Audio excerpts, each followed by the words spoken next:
Denise Fabre a marqué les esprits avec son sourire pétillant. Et pourtant, elle a connu des moments très sombres.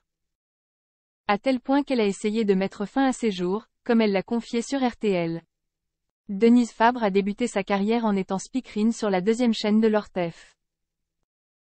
Celle qui a épousé le chef Francis Van den Ende a ensuite enchaîné les métiers dans les médias, actrice, animatrice radio, télé, etc.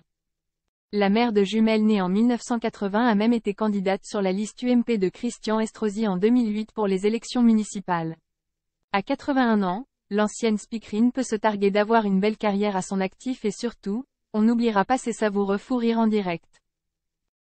Pourtant, elle a vécu des moments extrêmement compliqués dans sa jeunesse, au point d'avoir tenté de se donner la mort.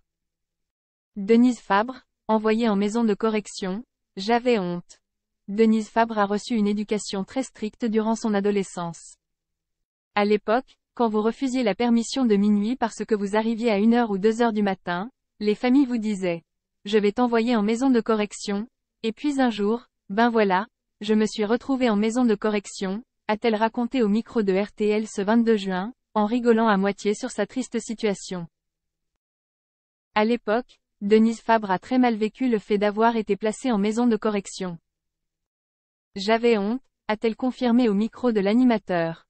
Je gardais cette honte en moi en me disant « Mais qu'est-ce que j'ai fait ?» Interrogée par Éric Dussart, elle a confirmé avoir ressenti de la culpabilité à ce moment-là. Comment Denise Fabre a-t-elle tenté de se suicider? Denise Fabre était très malheureuse dans cette pension.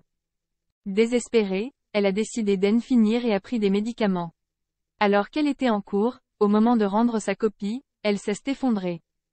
Transportée à l'hôpital, elle a heureusement été prise en charge à temps et a subi une batterie d'examens afin de comprendre son geste.